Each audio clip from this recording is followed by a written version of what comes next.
So we talked about the three main ways people misuse their power. There's the unconscious use of power, the reactive use of power, and the self-serving use of power. And for each of those problems, there's three keys, three developmental levers for using power well. There's develop your use of power, develop your sense of power, and develop the role of power. Okay? And in this class, we're going to address the second problem and the second key, which is the reactive use of power and developing your sense of power. So I want to start off with a story. Way back in my very first career, I was a high school English teacher.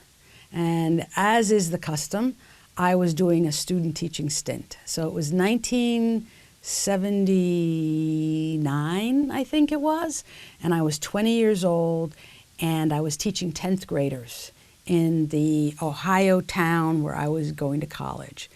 And that very first day, I walked in. Oh, let me back up a little bit. The reason I was a teacher, the reason I went into teaching and education was because I had an English teacher who changed my life. She was amazing. And her name was Mary Curtis. True story. She taught at my high school for 40 years, and she won numerous teaching awards. And I didn't know any of this, by the way, until I Googled her much later. She absolutely opened my eyes to so many things, and I was so changed by her that I too wanted to go into teaching, and I also was motivated to change lives. The way she changed my life, that's what I wanted to do. So I went into education because I had this big vision, this big mission that I could help people, and I could help especially disadvantaged kids. So that was my goal. I wanted to help disadvantaged kids. I saw education as the vehicle for doing that.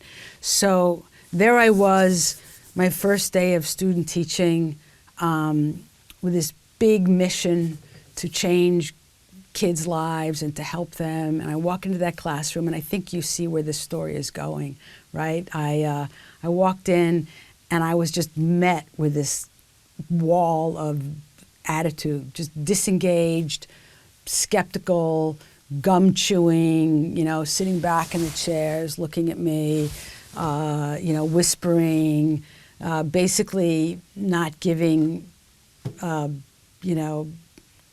me any respect whatsoever. And I was completely frozen, and I was completely terrified.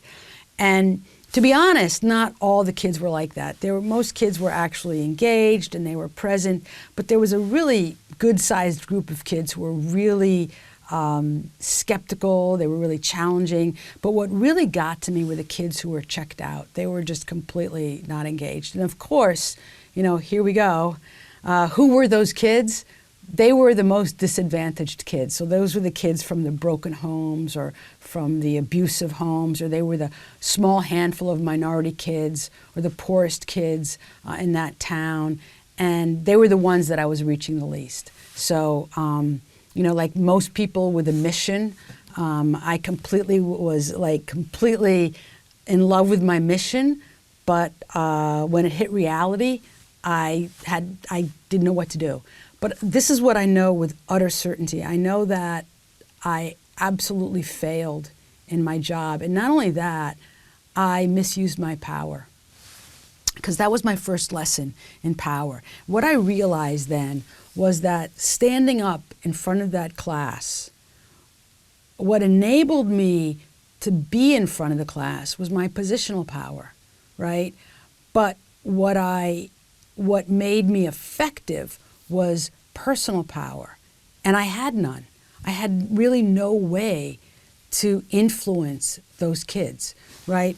And so what's really sort of embarrassing to admit was that the reason I failed was because I gave more time and more attention and more support to the kids in that classroom who didn't scare me. So it's embarrassing to admit, because what I realized was that I let my sense of powerlessness take over. right? And that's why I say I abused my power, was that I had positional power, but I couldn't be effective in that role because I was triggered. I was overcome by a sense of fear, of uncertainty, of self-doubt. And I was so frozen, I didn't even ask for help. I didn't go back to my university professor and say, hey, I need help. Or I didn't go to the teacher who was the teacher of that class and say, hey, I'm not getting across to these kids. I was just ashamed, I was embarrassed, and I was afraid.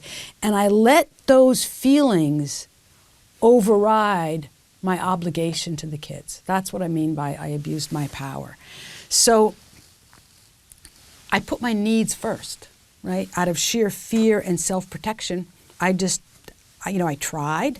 I would, talk to them. They would ignore me, but I didn't pursue it any further, right? I knew I had to do something, but I didn't know what to do. I was anxious and I was afraid, and I just let it go. So I let weakness interfere with my sense of duty. And this is common. We do it all the time, right? I did it then, and we do it in small ways, and we do it in big ways. And how do we do this, right? Well, that for me is a really big example, but it's also a really everyday example. So for example, let's say you walk into a meeting and you know everyone. You're an insider. You have seniority. You've been there a long time. Everybody knows you, and there's just one newcomer in the room. But you don't feel like saying hello. You want to talk to your buddy about the weekend and Netflix movie you watched last night, or it's Monday morning and you're just grumpy and you don't feel up to it, or whatever it is, and you just don't do it. It's not a big deal. You don't have to. Nobody's saying that's your job. Nobody's saying that's your obligation. But you have the power of being an insider, and there's someone who's just standing there, doesn't know anybody, and you just are like, yeah, I can't be bothered. I don't want to do it, right?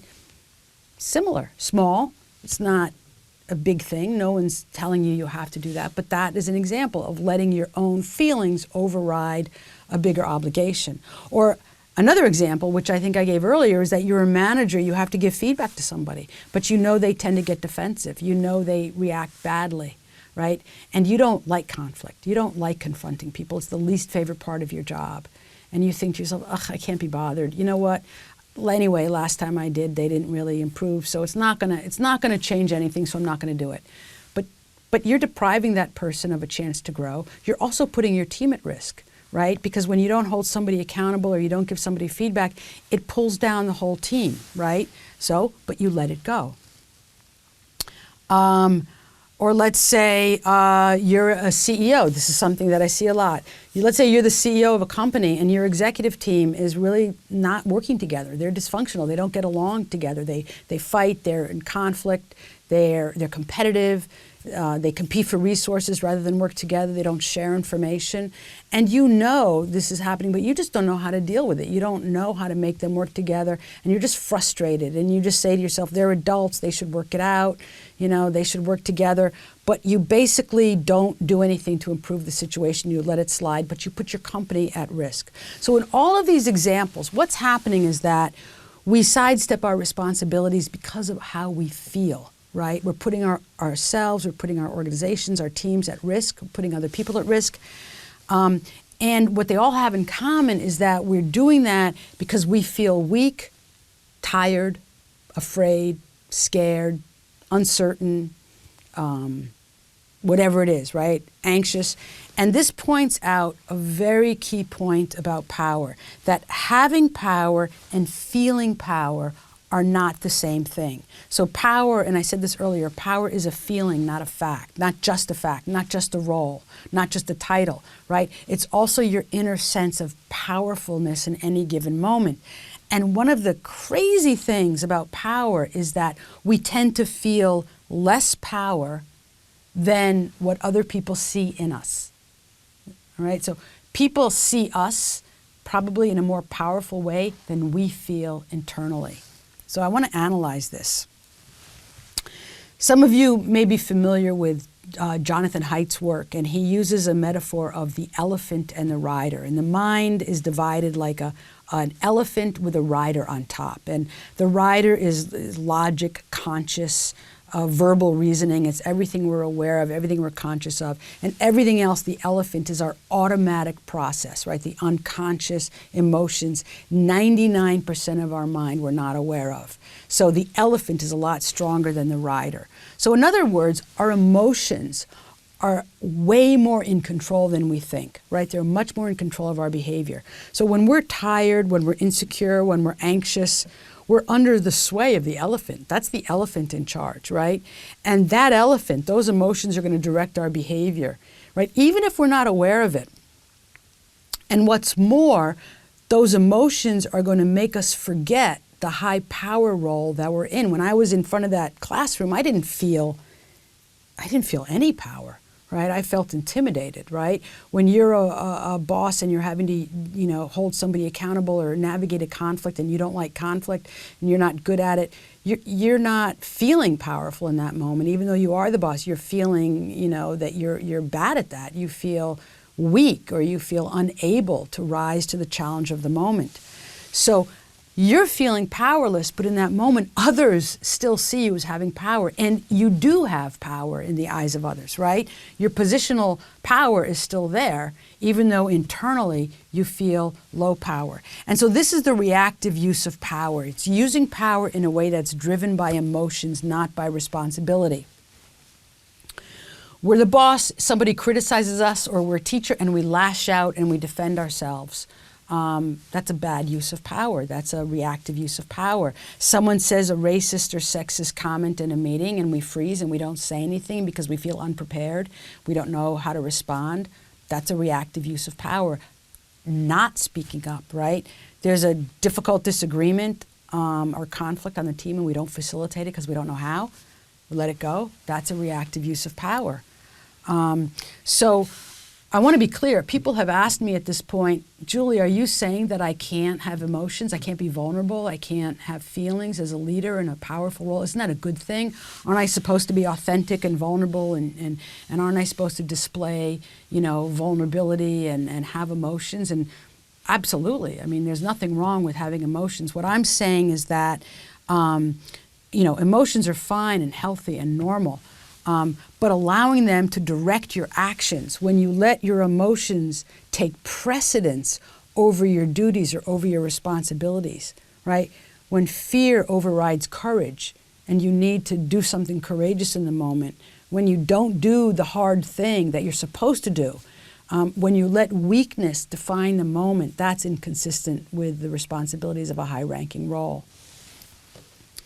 So when I say let weakness define the moment, what I really am saying also is that when we're feeling weak or when we have a low power feeling, it actually narrates reality to us, right? So it defines what's happening in a way that's not really true. So for example, if you have to have a hard conversation with somebody and let's say you've done it before and it hasn't gone well, your weakness will define the moment. Maybe it'll whisper to you and say, you know what? It's not going to matter. That person's never going to change. They're just going to get defensive. You tried before and anyway, you know what? It's not going to work. That's letting the weakness define the moment. It's sort of whispering to you, don't bother. It's not going to work out. You can't do anything anyway, right? So if someone criticizes you and you get really reactive, you think, oh, that person's such a jerk, right? You're defining the moment. You're saying that person's a jerk. You're not saying, oh, maybe they have an idea. Maybe they're criticizing me because I'm missing something. Or maybe that person wants to be heard and I haven't been listening to them, right? So you're letting that sense of low power take over everything and define what's going on. So for example, what's the opposite of that? In that classroom when I was the teacher, right? If weakness hadn't defined the moment, I would have said, those kids need me, I'm not reaching them, I need help. I better ask for help. I should ask my advisor or the classroom teacher. Or if you're having you have to have a hard conversation with somebody, you might say, I know this is going to be difficult, but I owe it to that person to give them feedback so they become better, a better coworker, better at what they do. Or someone criticizes you, you could say, instead of lashing out or protecting yourself or defending yourself, you could say, maybe I'm missing something. Maybe that person has a point and I would grow if I listened, right? So, but to do that takes an inner sense of power. If we feel low, we're not going to be able to do that, to rise to the challenge. So I just want to talk about a little bit of research that talks about this because it's really very interesting. There's some research that shows that when people in power have a low subjective sense of power, they are more likely to misuse their power. So there's one study, and the links to this research is below. In one study of leaders in the Israeli military, leaders who suffered from attachment anxiety were more likely to use power in a self-serving way. So the data revealed that when leaders rated themselves as being more insecure or anxious or avoidant in relationships, they also were more interested in using power as a leader to gain the respect and admiration of others rather than using it to benefit others, for example, to create a positive change. Another study which came out, which I find really fascinating, has implications for sexual harassment and discrimination in the workplace. And this research conducted by Melissa Williams, Deb Grunfeld, and Lucia Guillory found that when managers who felt inadequate, so they self-reported feelings of inadequacy, when they were promoted and had a gain of power at work, it was correlated with an increase in their belief that subordinates were sexually interested in them, which is amazing. So specifically, they found that men who felt inadequate when given a promotion, when given a gain in power, were more likely to be sexually aggressive compared to men who did not self-report feelings of inadequacy. And the third piece of research had to do with online gaming. And so there's a lot of hostility and misogyny and bullying on the internet and online. And this involved internet trolling. So researchers found a connection between aggressive online behavior and low power feelings or feelings of incompetence. And so the researchers found that in a gaming environment, male gamers who had low performance rank, so they were the least good gamers in that particular gaming community, when they had low performance rank, they were more hostile towards female players. But at the same time, they were more deferential towards male players in the identical scenario. And what's interesting in these two studies is that the men in those studies with high power feelings behaved more positively towards women in those last two studies. So in the gamer scenario, the higher skilled male players were much more welcoming to female gamers, and in the other study, men who were promoted who did not feel sense of inadequacy were much more welcoming to other women or treated women as colleagues, as coworkers, right? They were less willing to pursue a subordinate. Now, obviously, this research is looking at very extreme behaviors as a result of a low sense of power. But remember examples earlier, right, that this is something very common and it's something that we do all the time. So I want to put this into practice with you. So this next activity, I want you to explore your own sense of power. It's in the handout below. But before you do that, I just want to consider, what is a sense of power? What goes into it? Where does it come from? So your sense of power is your own subjective belief in your ability to impact the world around you, right? To influence other people, to make an impact, to make things happen, to navigate the challenges of your life in a positive way, in a way that meets your goals.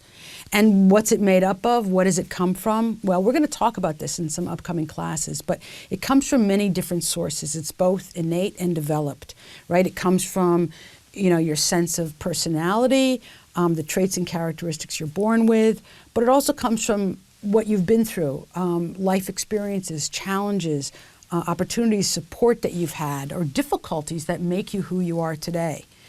And you also come with historical power. If you've done the power print activity, you'll see that it talks about historical power. So you grew up with certain powers and without others. And you get a sense of rank coming into adulthood that's based on power you had as a child, but also difficulties and places you didn't have rank as a child. And these experiences stay with us for a long time. They kind of linger and